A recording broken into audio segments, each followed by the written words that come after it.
Yo, good day everyone, Skyriver here, man, cannot ride. Welcome to another video.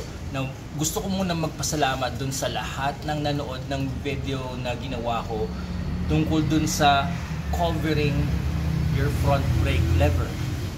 Now, i-demonstrate ko dun na mas maganda o mas proper riding skill yung palaging nakaabang yung dalawang daliri sa front brake lever while riding.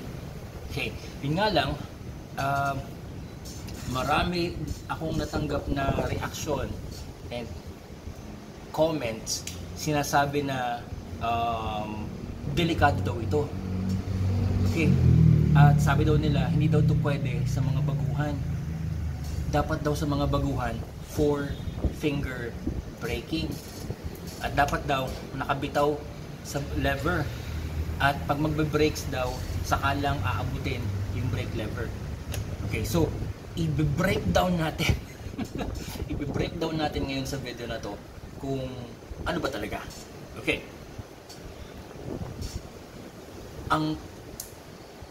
sabihin ko munang una na ang mga proper riding skills ay itinuturo para tayo ay magkaroon ng good riding habits. Ibig sabihin, makakasanayan ng katawan natin yung proper riding skills. At pag nakasanayan na natin yan, over time, it will become muscle memory, ika nga, or second nature na ng katawan natin, na yun na talaga yung ginagawa natin. Proper riding skills. It's not about bragging na ito yung tama, ito yung dapat. Hindi ganun. Proper riding skills are being taught para magkaroon tayo ng good riding habits. And that is for safety. Okay. So, ano yung sinasabi nila na delikado daw sa beginners ang naka-cover sa front brakes palagi? Ang nakikita ko dyan na delikado is because iniisip nila na ang mga baguhang riders ay mga nervyoso, ang mga baguhang riders ay mga panikero, mga nagpapanik. So kapag laging nakalagay ang kanilang daliri sa brake lever, ang iniisip ng marami is palagi yung naka-engage o palagi yung dahan-dahang pinipiga. Or ang iniisip nila, dahil ikaw ay baguhan, mabibigla mo ang preno. Okay. At iniisip din nila na dahil ikaw ay baguhan, dahil dadalawang daliri na lang ang nakakapit sa throttle, very loose ang kapit mo sa throttle, iniisip nila na dahil baguhan ka, mawawalan ka ng control. Okay? Now, i-breakdown natin. Okay. Kapag naka-cover yung dalawang daliri sa front brake lever, ang isang advantage niyan is faster reaction time for braking. Kasi nandyan na yung daliri mo eh. Okay?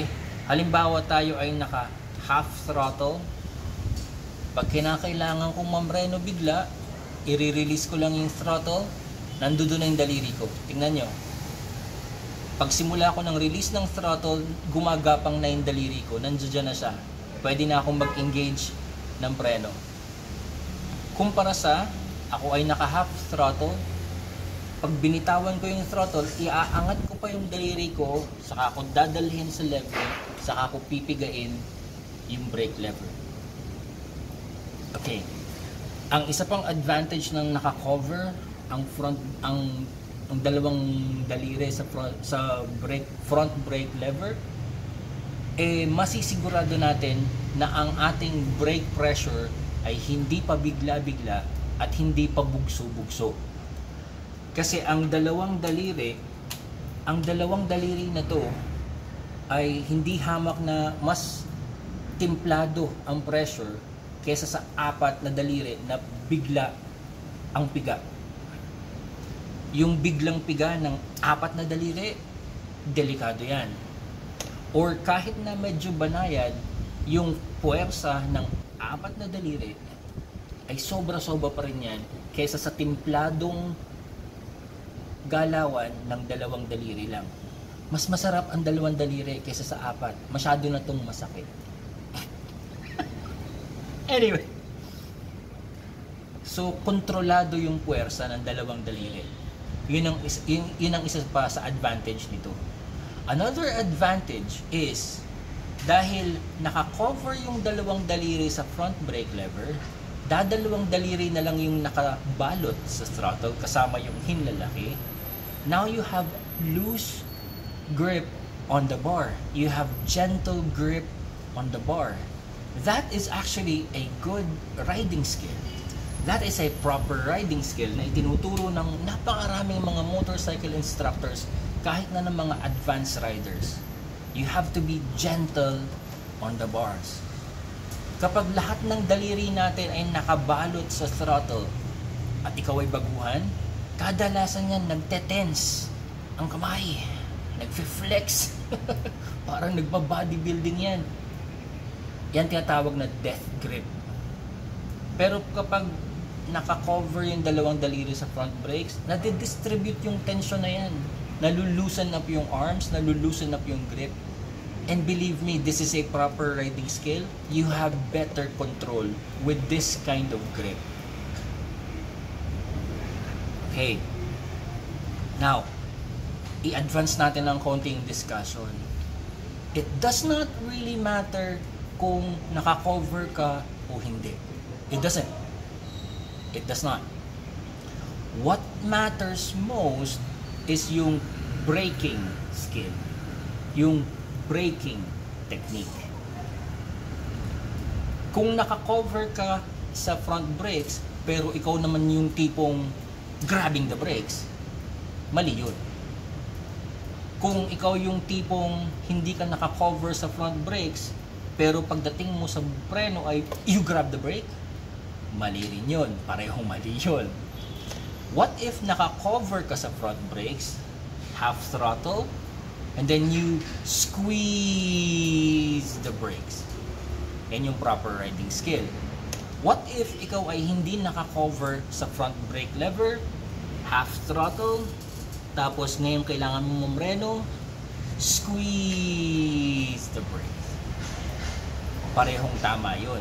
Ang difference lang talaga nila, yung naka-cover, mas mabilis yung reaction time. Yung hindi naka-cover, medyo mabagal ang reaction time niya.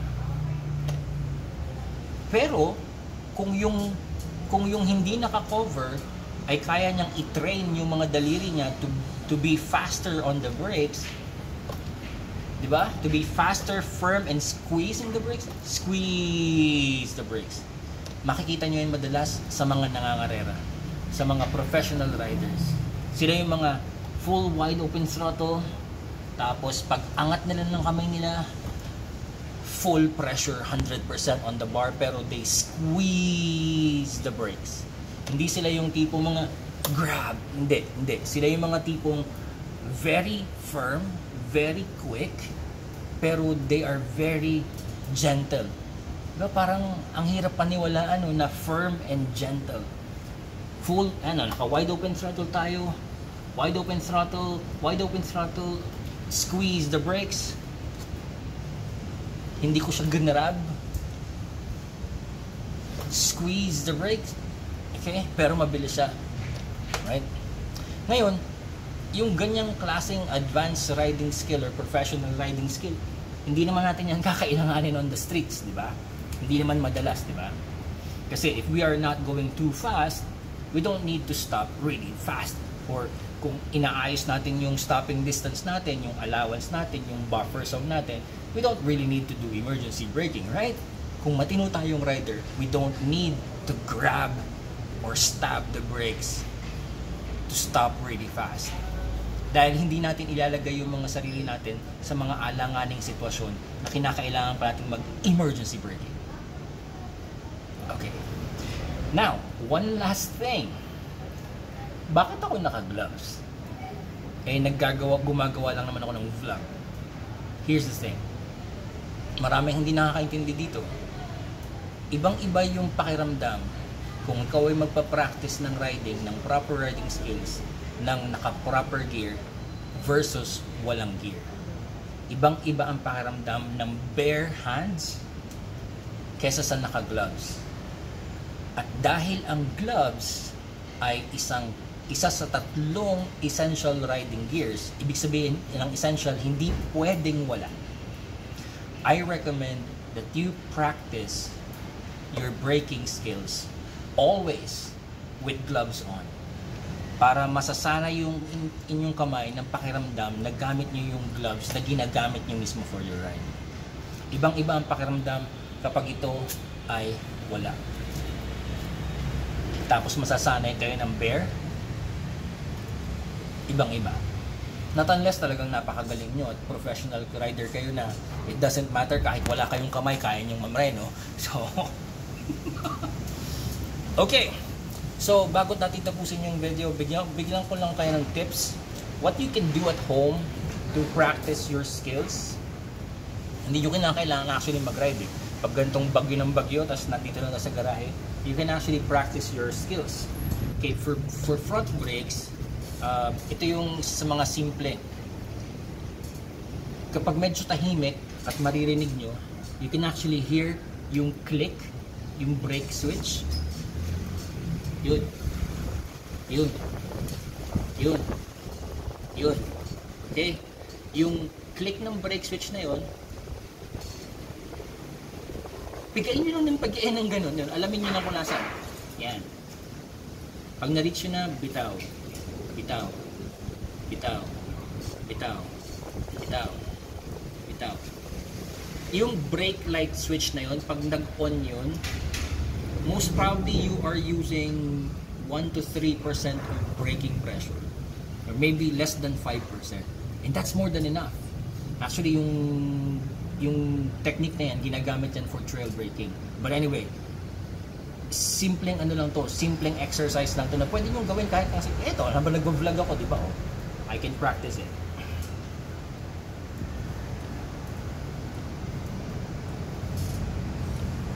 That is more than enough para masana yung daliri nyo that you are gentle on the brakes. Yan, okay. Now, i-advance natin to. Pag narinig nyo na yung brake light switch, you start to squeeze harder. Yun. Huwag muna kayo mag-i-squeeze ng mabigat kapag wala pa yung brake light switch. Brake light switch, then squeeze harder. Brake light switch, squeeze. Brake light switch, squeeze. Brake light switch, squeeze. Switch, squeeze. Brake light, squeeze. Brake light, squeeze. Brake light, squeeze. May benefit to. Kung may hangin dyan sa loob ng master cylinder, master brake cylinder nyo, lalabas yan. Mapapalabas nyo yan. Lulutang yung hangin na yan. Kung meron dong hangin sa linya, lulutang yan pag ginagawa nyo to. And now, another exercise is just to squeeze the brakes. Squeeze. Squeeze. Alam niyo yung lemon o yung kalamansi o kalamunding, yan. Pinipiga nyo, tas gusto nyo makuha yung pinaka lahat ng katas, di ba? Pipigay nyo, tas pipigay nyo. Di ba minsan hindi nyo naman siya pipigay ng pigang-pigang bigla, di ba? Kasi pag binigla nyo, tatalsikan yung kanyang pupulandate, yung kanyang mga katas, di ba? O, pag ganyan, pag pinigang so, pigang dahan-dahan, yan. Parang nag-juice ng orange, yan. O, piga. Squeeze. Squeeze. Now, another exercise you can do is kung kaya nyong iangat yung unahan, tapos meron kayong taga-ikot ng gulong, ang gawin nyo is iangat nyo yung unahan, paikutin niya yung gulong, tapos hanapin nyo yung point ng brake lever position kung saan kakagat yung preno. Tapos i-master nyo yun, sa uluhin nyo kung nasan yung point na yun. Ang sa akin sa brakes ko, nandito siya. Yan. Pagkatapos ng brake light switch, mga another 2%. Yun. Magsisimula ng tumigil or magdadrag na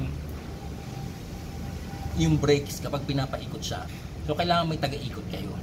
Ngayon, kung wala kayong taga-ikot kasi wala kayong kaibigan, di napakalaking problema sa buhay yan, di ba? Ang gawin nyo, dito sa garahe lang, sumakay lang kayo sa motor nyo, itulak nyo lang ng paa nyo, hindi nyo kailangan paanda rin. tulak nyo na ng paa nyo, tapos sauluhin nyo kung nasan yung braking pressure points. Ayan. Para masanay yung daliri nyo kung nasan yung brake bite, kung nasan yung initial brake bite, ano yung characteristics ng preno nyo, kasi magkakaiba yan eh. May mga prenong pabigla-bigla, may mga prenong progressive, may mga prenong wala sa una pero nasa dulo lahat. So, sasanayin natin yung kamay natin dun sa kung anong binibigay na feedback ng braking system natin. Hindi pa rin maintindihan. Okay. Ito yung walang halong kabastusan. Pero kung hindi nyo pa rin maintindihan, aray, para sa mga kamote. Dahil ang mga kamote, ang tingin nila, ang lalaki ng titi nila, di ba? Palakihan ng bayag yan at saka ng titi yan, di ba? Sa yabang. Ito ang gawin nyo. Kung hindi nyo maintindihan yung squeeze the brakes, ito. Punta kayo sa banyo, subukan yung pigain yung mga bayag nyo ng sobrang bilis. Di ba masakit? Okay. Subukan yung pigain yung mga titi nyo ng sobrang bigla. Di ba masakit? Ayan, di ba? Kasi ang akala nyo, ang lalaki ng titi nyo, di ba? Iyayabang nyo kasi, di ba? Yan, ganyan, pigain nyo. Di ba? Ang sakit, di ba? Ito. Subukan nyo naman siyang i-squeeze. Yung progressive na dahan-dahan pero may firmness. Squeeze, ano mangyayari? Malamang mauwi kayo sa Jakul. At masisiyahan kayo. Di ba? Mas mabuti yun, di ba? Kaysa sa dun sa biglan yung pipigain. It's the same thing with the brakes. Okay? It's the same thing with the brakes. Huwag nyo yung bibiglain. You can be firm. You can be quick, firm, but always gentle. Alright? So, sana nakatulong yan. Pasensya na, wala akong maibigay na example para sa mga kamoting lady riders. Na walang ginagawa sa daan, kundi magpakita ng balat, magpa-sexy, at magpa-cute. Walang kabuluhan. Anyway, I will see you on the next video sa Man Can Ride. Hopefully, I will see you on the road. Matapos na umalis na sana si Corinne, yung super bagyo na yan, at sana palaging maayos ang panahon para we can ride, and we can ride more and more each day. See you on the road, or see you on the next video dito sa Man Can Ride. Remember, squeeze the brake. It doesn't matter kung anong gusto nyo gawin, basta squeeze. Squeeze.